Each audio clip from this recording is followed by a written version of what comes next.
Praise the Lord, जय मसीह की। मैंने एक वीडियो बनाया था बाइबल या संविधान, और कई सारे वीडियोस में मैंने ये कहा है कि संविधान हमें अधिकार देता है प्रचार करने का, संविधान हमें अधिकार देता है क्रिश्चियनिटी को फॉलो करने और दूसरों को बताने का। लेकिन वो सारे वीडियोस में एक सवाल, एक कमेंट जरूर आता था। वो कमेंट और सवाल ये है कि फ्रांसिस, तुम इतना संविधान संविधान करते हो, कल के दिन अगर संविधान को बदल दे, कल के दिन कोई ऐसा कानून लेकर आ जाए जहां पर संविधान के आधार पर यह कहें कि क्रिश्चियंस तुम प्रार्थना नहीं कर सकते हो, आराधना नहीं कर सकते हो, क्रिश्चियनिटी छोड़ दो, तो क्या कहोगे? क्या फ्रांसिस तभी भी तुम कहोगे कि संविधान के हिसाब से क्रिश्चियनिटी छोड़ दो? आज इस वीडियो में इसी के बारे में बात करने जा रहे हैं।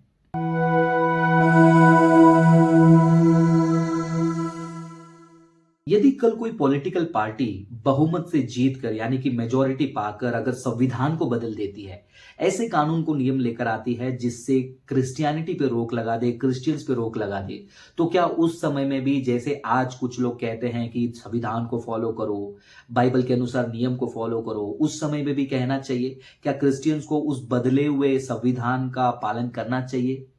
आपको क्या करना चाहिए वो आपका निर्णय है। लेकिन क्रिश्चियन होने के नाते व्यक्तिगत रूप में फ्रांसिस क्या करेगा, उस सवाल का जवाब फॉलो करना चाहिए या नहीं करना चाहिए, हाँ या ना वाला जवाब वीडियो के एंड में मैं दूंगा। लेकिन उससे पहले कुछ महत्वपूर्ण बात आपको मैं शेयर करता हूं, और जैसे आप ये बातों को सुनोगे ऑटोमेटिकली आपको भी जो है जवाब मिल जाएगा। हम बात करेंगे एक छोटे से शब्द के बारे में, वो है लोकतंत्र। शब्द छोटा है लेकिन बहुत ही बड़ा और पावरफुल शब्द है। ये लोकतंत्र का मतलब क्या है? लोकतंत्र का मतलब होता है जहां पर लोग अपने स्वयं इच्छा से एक प्रतिनिधि को चुनते हैं जो उनके भलाई के लिए ऐसे तंत्रों को बनाए या फिर ऐसे नियमों को बनाए जिससे इनको खुशी मिले, जहां पर वो आराम से जी सके। दुनिया में जितने भी लोकतंत्र देश हैं, जब भी वो नियम बनाते हैं, उनको ये देखना बहुत जरूरी होता है कि क्या ये नियम लोगों के भलाई के लिए है, क्योंकि लोकतंत्र का बुनियाद ही लोग हैं। लोगों के द्वारा और लोगों के लिए बनाए जाने वाला कानून। अब ये लोगों के बारे में जब हम बात करते हैं, ये लोग कौन है? ये जानवर नहीं है, ये इंसान है। एक इंसान का फाउंडेशन क्या है? एक इंसान का फाउंडेशन केवल मांस, शरीर, हड्डी नहीं है, उसका नैतिक व्यक्तित्व, यानी कि इंसान के अंदर एक नैतिकता होती है और उसका एक नैतिक अधिकार होता है जिसे वो अपना अधिकार ही नहीं बल्कि उसे एक आजादी भी समझता है। जैसे कि इंसान होने के नाते मेरा खुद का एक नैतिक अधिकार है और मैं चाहता हूं कि उसके ऊपर कोई रोक नहीं लगाए, उसके लिए मैं आजाद रहना चाहता हूं। जैसे कि नैतिक अधिकारों में एक आता है कि मुझे क्या खाना है ये कोई नहीं बताएगा, मुझे पसंद है मैं खाऊंगा। दूसरा आता है नैतिक अधिकार में मुझे क्या पहनना है, मुझे कोई नहीं बताएगा, मुझे जो पसंद है वो मैं पहनूंगा। तीसरा चीज, नैतिक अधिकार में खाने पीने विषय के अलावा और बहुत बातों के अलावा धर्म भी शामिल है कि मुझे एक नैतिक आजादी चाहिए या फिर एक नैतिक अधिकार है कि मैं स्वयं इच्छा से जो धर्म मुझे पालन करना है, जो रिलीजन मुझे फॉलो करना है वो मैं करूं।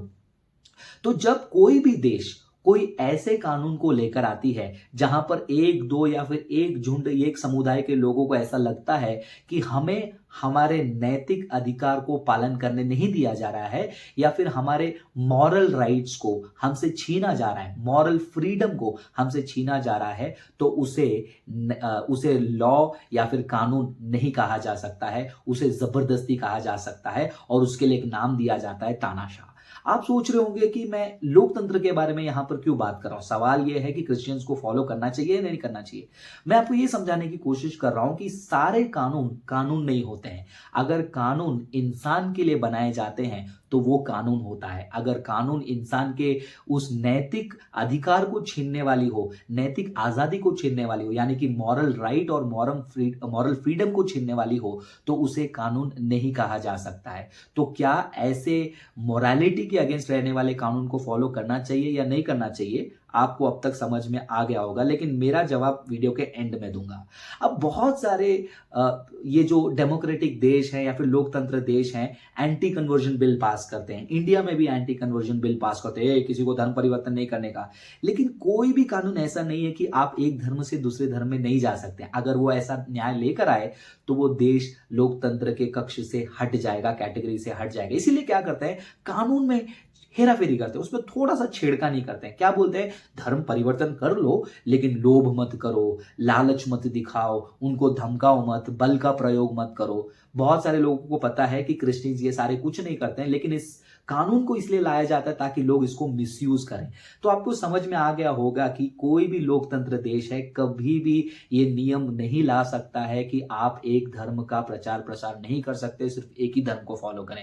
अगर वो लाता है, वहां पर लोकतंत्र की हत्या, ये शब्द आपने सुना होगा। लोकतंत्र की हत्या का मतलब होता है लोगों का कदर नहीं, वहां पर एक राजा बादशाह का बात चलता है। तो अगर भविष्य में कोई ऐसा नियम लेकर आते हैं जहां पर संविधान को बदल देते हैं, तो मैं एज ए क्रिश्चियन उस कानून को पालन नहीं करूंगा, क्योंकि मेरा नैतिक अधिकार कोई देश नहीं देता है। मेरा नैतिक अधिकार मुझे बनाने वाला देता है। जब इस संसार को बनाने वाला परमेश्वर खुदा भगवान ने इंसान को नैतिक आजादी दे दी कि भाई तुझे जो करना है कर ले, तुझे मुझे फॉलो करना है कर ले, तुझे मुझे रिजेक्ट करना है कर ले। तो जब खुदा एक इंसान को नैतिक आजादी दे सकता है उसके स्वयं इच्छा के अनुसार जीने के लिए, तो कोई कानून जो है उसको रोक नहीं लगा सकता है। लेकिन इस वीडियो को कुछ लोग जो है मिसकोट करने के लिए कहेंगे, अच्छा तू अपने मर्जी से तू कुछ भी खाएगा, तू बिना कपड़े पहने चले जाएगा, कोई ऐसा धर्म बना लेगा जहां पर वायलेंस हो, तो क्या सरकार तुझे संविधान में ये भी अधिकार दे दे?